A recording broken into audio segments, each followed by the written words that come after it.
అమిత్ షా మాట్లాడుతున్నారు లైవ్ ద్వారా చూద్దాం. मातृशक्ति के लिए आरक्षित हो जाएगी. माननीय अध्यक्ष जी, इसके साथ महिलाओं के अधिकार की एक लंबी लड़ाई का अंत हो जाएगा और जिसकी कल्पना इस G20 की बैठक में सम्माननीय नरेंद्र भाई ने समग्र विश्व के सामने रखी, वुमन लेड डेवलपमेंट, उसके नए युग के श्री गणेश इसी बिल से होने जा रहे हैं. क्योंकि अब इस देश की माता, इस देश की मातृशक्ति, इस देश की बेटी न केवल नीतियों के अंदर अपना हिस्सा पाएगी, नीति निर्धारण करने में भी अपने पद को सुरक्षित कर पाएगी. माननीय अध्यक्ष जी, कुछ पार्टी के लिए महिला सशक्तिकरण एक पॉलिटिकल एजेंडा हो सकता है. कुछ पार्टियों के लिए महिला सशक्तिकरण, माननीय अध्यक्ष जी, एक राजनीतिक मुद्दा हो सकता है. कुछ पार्टियों के लिए महिला सशक्तिकरण का नारा ये चुनाव जीतने का एक हथियार हो सकता है. परंतु मेरी पार्टी और मेरे नेता नरेंद्र मोदी जी के लिए महिला सशक्तिकरण राजनीतिक मुद्दा नहीं है.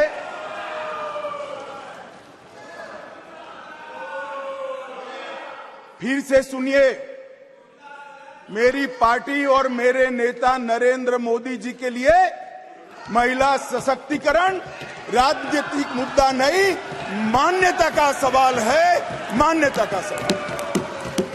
माननीय अध्यक्ष जी, किसी भी सिद्धांत के लिए किसी व्यक्ति या संस्था इसका आकलन करना है कि सिद्धांत के प्रति मान्यता कितनी दृढ़ है, तो कोई एक घटना, कोई एक कदम से नहीं बनाया जा सकता. प्रधानमंत्री नरेंद्र मोदी जी जब संगठन का काम करते थे, भारतीय जनता पार्टी के संगठन महासचिव थे गुजरात प्रांत के, और गुजरात में भारतीय जनता पार्टी की वडोदरा कार्यकारिणी हुई थी. उस ऐतिहासिक कार्यकारिणी में मोदी जी के रोल के कारण ही भारतीय जनता पार्टी के संगठनात्मक पदों में 1/3 रिजर्वेशन माताओं के लिए किया गया. और ऐसा करने वाले मैं गर्व से कह सकता हूं कि मेरी पार्टी सबसे पहली पार्टी है और मेरी पार्टी सबसे अंतिम पार्टी. माननीय अध्यक्ष जी, मोदी जी जब मुख्यमंत्री थे, ढेर सारे लोगों को मुख्यमंत्री रहते हुए ढेर सारी भेंटें मिलती हैं.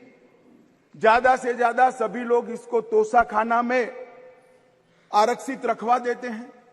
मोदी जी ने उस वक्त निर्णय किया था और सार्वजनिक घोषणा भी की थी कि जितनी भी भेंट आएगी उसका ऑक्शन होगा और वो बच्चियों की पढ़ाई लिखाई के लिए खर्च की जाएगी. माननीय अध्यक्ष जी, सीएम रहते हुए भी उनको प्रधानमंत्री देश की जनता ने चुना.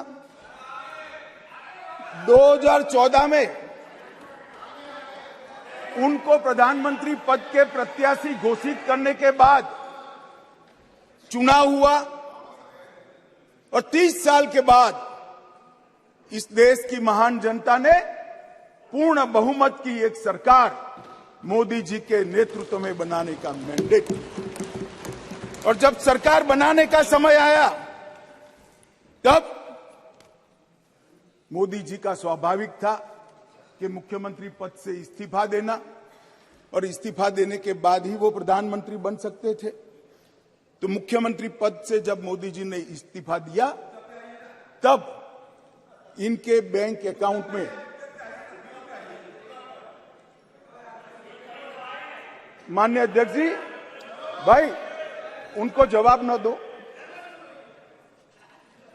इनके बैंक अकाउंट में जितना भी मुख्यमंत्री की तनख्वाह से और जितना भी पैसा बचा था वो सारा का सारा गुजरात सचिवालय की वर्ग 3 और 4 के कर्मचारियों की बच्चियों की पढ़ाई लिखाई के लिए। माननीय अध्यक्ष, इसके लिए कोई सर्कुलर नहीं था, इसके लिए कोई कानून नहीं बनाया था।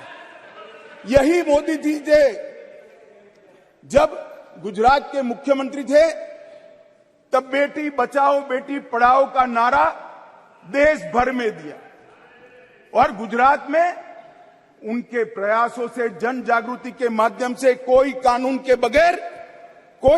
के बगैर लिंग अनुपात के अंदर बहुत बड़ा परिवर्तन कर लाखों बेटियों को पृथ्वी पर आने का अधिकार इस नरेंद्र मोदी जी ने।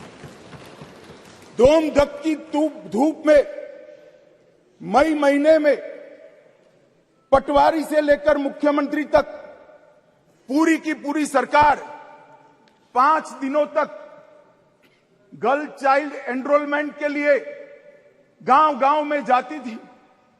कोई कस्बा ऐसा नहीं होता था जहां पर सरकार के पदाधिकारी नहीं जाते थे।